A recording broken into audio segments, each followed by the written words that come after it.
Good day, my name is Angelo. This is Nation's Voice Tower, your most preferred YouTube channel. How have we been? As for we over here, we've been so fine, alright. And then it's a very long 3 days to be awaiting, and then so bad for Bola Tinibu because lots of things have happened within the first day of reckoning for him, and he's left with Monday and Tuesday. What am I trying to say? Bola Tinibu has lost at the Northern District Court of Illinois, far away, USA. Yeah, and that's not what he was expecting. But of course, the judiciary outside of Nigeria is not the same with the Justice Haruna Samani led judiciary or led tribunal. Okay, I have details, much details on this loss for Bola Ahmed Tinibu. Yes, the judge in the District Court of Illinois, Judge Nancy Maldonado, has actually ruled against Bola Tinibu, and she has directed with immediate effect Chicago State University to avail his academic records. Now listen to it in full, okay, because this is going to be very bad for Asiwaju right now. Yes, the U.S. Judge Nancy Maldonado has adopted all the ruling of Magistrate Judge Jeffrey Gilbert of the U.S. District Court, Northern District of Illinois, ordering the immediate release of the academic records of Bola Tinibu by the Chicago State University. Judge Maldonado gave, that is the most interesting part, so listen to this. This is the most interesting part. Judge Maldonado gave Chicago State University until 12 noon on Monday to release the documents and the deposition of officials of Chicago State University completed by 5 p.m. on Tuesday under oath. Yes, the judge further warned Tinibu and his counsel against further appeal as the court would not entertain such. That is not Nigeria. They don't deal with technicalities. They deal with facts, all right? Now, there is a part of that particular judgment that you did not understand. I know you need an explanation to that. Now, this is the part. It says, the judge ordered the deposition of officials of Chicago State University completed by 5 p.m. on Tuesday. All members and officials of Chicago State University will be screened thoroughly under oath on how Bola Tinibu came and gained admission into Chicago State University. Yes, that means there are things in that academic records that are questionable, because now the judge has ruled that the officials of CSU will be questioned under oath until 5 p.m. on Tuesday. It sounds like a secondary school fight that was reported to the principal, and then punishments are being, shared amongst culprits. That's what it sounds like. All right. Yes. Well, kudos to the American judiciary, of course. Kudos also to Judge Nancy Maldonado. Kudos too to Judge Jeffrey Gilbert, the judge of the first court that began the hearing. Okay, and then kudos to the legal team of Atiku Abubakar, and then all Nigerians who put hands on deck, all our sources, correspondents, and all that. Kudos to people like Jackson Uday. Kudos to people like PDOM Nigeria and all that. These people put hands on deck to see that this whole case was a success. Okay, so we will continue to bring you updates now about this particular case and judgment. You can see on your screen that is a copy of the judgment. All right, United States District Court for the District of Illinois. All right, as you can see, it says the plaintiff was Atiku Abubakar versus Chicago State University, who is the defendant. All right, so that is the judgment. It is out. It should have been out in the public space within the next 6 to 7 hours, so we should be able to get access to it. All right. Yes. So as you can see, the District Court of Illinois have actually ruled against Bola Tinibu, and it cannot be overemphasized. Now, I want to repeat this part, okay, because this is the most important thing that I want you to have in mind. That is coming on Monday. His results will be released. Tuesday, the most important thing on Tuesday is not actually the release from documents or of documents from Tuesday or from Monday, right? The most important thing is the deposition of the on Tuesday of the officials of the Chicago State University. Okay, they will be questioned under oath on Bola Tinibu and his credentials and why he has been parading them all this while. Thank you so much for staying with us on that particular update. Yes, and this will be very, very interesting 2 days to come, all right? Because what we will be seeing that would meet Bola Tinubu will be what he has never imagined. Yes. Now, secondly, I stumbled over a speech by the Attorney General of the Federation, Lateef Fagbemi, Senior Advocate of Nigeria.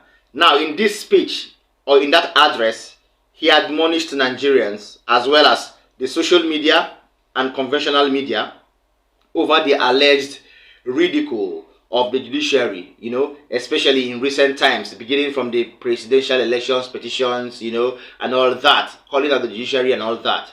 Now, I want to say something on what he said, and I'm very, very annoyed. I'm very unhappy with what Lateef Fagbemi, in all his wisdom and in all his years of practice, said. Please watch this video. When we come back, I will explain. The Court of Appeal and its justices have been, permit me to say, trending lately in both conventional and social media.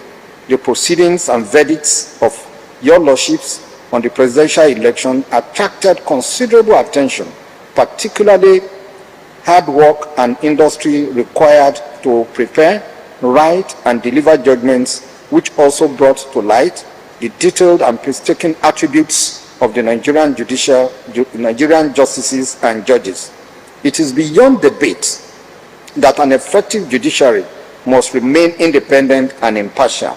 This remains an essential component of the rule of law and democratic governance, as well as key driver of economic growth. I must remark that it is the abiding duty of both the litigant and legal practitioners to insulate the judiciary from improper or extraneous pressure, undue media vilification, and partisan criticisms. The right to freedom of expression comes with its limitations. It is not an avenue to engage in extreme or outlandish criticisms, inclusive of direct veiled threats of violence capable of exerting improper pressure on the judges in the discharge of their judicial duties. Although political and other high-profile cases come with their own huge expectations and tensions, it is, however, abhorrent for any legal practitioner or judicial officer to be threatened, harassed, or worse still, attacked simply for doing their job. While such sinful conduct are unacceptable, I enjoy the legal practitioners, political gladiators, and their supporters to exercise restraint and demonstrate respect for the judiciary. We must have faith in our trials and appellate processes, defend and not ridicule them in our overall common interest. I share the mantra which states that a judiciary can only be as good as the judges that man it. Therefore, in order to improve the welfare and independence of our judiciary, it has become pertinent for us to make targeted investments in the judiciary in terms of adequate remuneration, timely recruitment of competent hands, structured and deliberate capacity building, upgrade of court facilities, introduction of technology. All right, welcome back. If you're just joining us, this is still Nation's Voice Tower. Lateef Fagbemi, the Attorney General of the Federation. Okay, why wouldn't people call out the judiciary?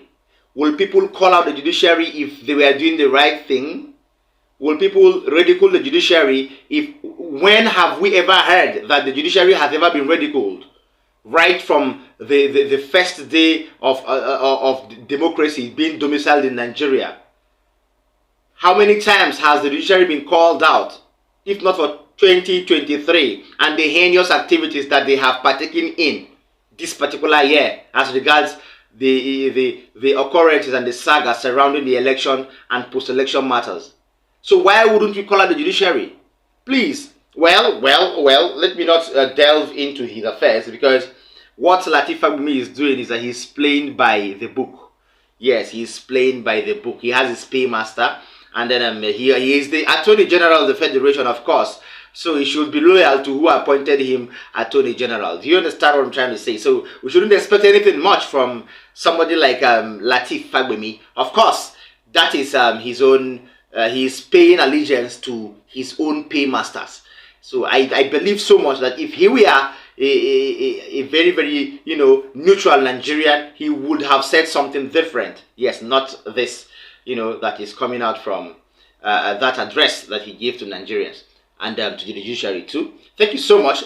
Finally, today is 1st October, and of course, as traditionally expected, the president, or the president-select by INEC, Bola Ahmed Tinibu, has given his own speech. In that speech, there are lots of things he said that don't really go down well with me. All right, now let me allow you watch that part where I want to fish out some things he said. He has told us lots of lies right from when he ascended his seat of administration into presidency at Aso Rock in Abuja, and down to today. So lots of lies have come out. I brought you updates some few days ago about 10 lies that the Bola Tinubu administration has given to Nigerians. Now, I think this may just be another lie.